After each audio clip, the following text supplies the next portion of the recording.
আসসালামু আলাইকুম। বাংলাদেশের রাজনীতিতে শেখ হাসিনা ও খালেদা জিয়া এই দুটি নাম কেবল ব্যক্তি নয়, বরং দুটি বিপরীত রাজনৈতিক মেরু। দীর্ঘ সময় ধরে চলা এই দ্বন্দ্বের প্রেক্ষাপটে প্রশ্ন ওঠে, হাসিনার শাসনামলে যদি খালেদা জিয়া ইন্তিকাল করতেন, তবে কি তার জানাজায় জনগণের এমন স্বতঃস্ফূর্ত এবং বিপুল অংশগ্রহণ সম্ভব হতো? এই প্রশ্নের উত্তর একেবারে অনুমান নির্ভর হলেও অতীত শাসন চর্চা বিশ্লেষণ করলে একটা সম্ভাব্য বাস্তব চিত্র কিন্তু পাওয়া যায়। শেখ হাসিনার শাসনামলে বিরোধী দলের কর্মসূচি, সভা সমাবেশ, এমনকি জানাজা পর্যন্ত বহুবার রাষ্ট্রীয় নিয়ন্ত্রণের মুখে পড়েছে। এই যে ধরেন অনুমতি বাতিল কিংবা শেষ মুহূর্তে এসে স্থান পরিবর্তন, পুলিশের ব্যারিকেড, এইসব ছিল খুবই পরিচিত চিত্র। ফলে খালেদা জিয়ার মতো একজন সাবেক প্রধানমন্ত্রী এবং প্রধান রাজনৈতিক প্রতিপক্ষের জানাজা রাষ্ট্রের কাছে কিন্তু নিছকই ধর্মীয় অনুষ্ঠান হিসেবে বিবেচিত হওয়ার সুযোগ খুবই কম ছিল।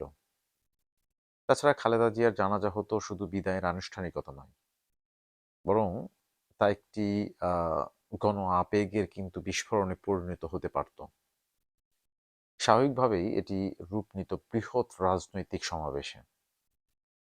ক্ষমতাসীনদের দৃষ্টিতে এমন জমায়েত জনমত প্রদর্শনের এক শক্তিশালী প্রতীক হয়ে উঠতে পারত, যা তার অবৈধ উপায়ে ক্ষমতাকে কিন্তু কুক্ষিগত করার শাসন ব্যবস্থার জন্য নিঃসন্দেহে অস্বস্তিকর হয়ে উঠতে পারত। হাসিনার শাসনামলের একটা গুরুত্বপূর্ণ বৈশিষ্ট্য ছিল যে ক্ষমতা ধরে রাখাকে কেন্দ্র করে তার গভীর নিরাপত্তা ভাবনা।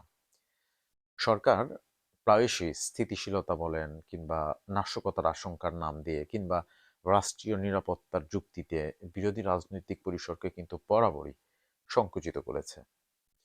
এখানে সে কোনো অবস্থাতেই কোনোরূপ ছাড় দিত না। এই প্রেক্ষাপটে খালেদা জিয়ার জানাজায় অবারিত জনসমাগমকে ঝুঁকি হিসেবে দেখার সম্ভাবনাই সবচেয়ে বেশি ছিল।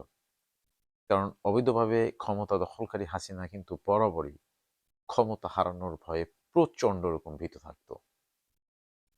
হাসিনা সব সময় প্রতিপক্ষকে দমনে রাষ্ট্রীয় শক্তি ব্যবহার করত। মামলা, গ্রেফতার, গৃহবন্দিত্ব, এসবের মধ্য দিয়ে বিরোধী নেত্রী বেগম খালেদা জিয়াকে কিন্তু বছরের পর বছর কোণঠাসা করে রাখা হয়েছে। সেই বাস্তবতায় মৃত্যুর পরেও তাকে ঘিরে রাষ্ট্রীয়ভাবে যে উদারতা হাসিনা দেখাতো, এমনটা আশা করা মনে হয় কেবলই বোকামি ছিল। হয়তো এই কারণেই আল্লাহ পাক উল্লেখ করেছেন যে তিনি যাকে ইচ্ছা সম্মানিত করেন এবং যাকে ইচ্ছা অপমানিত করেন। আর হয়তো আজ সীমাহীন অপকর্মের কারণে চরমভাবে অপমানিত হয়ে হাসিনা আজ পালিয়ে দেশ ছাড়া।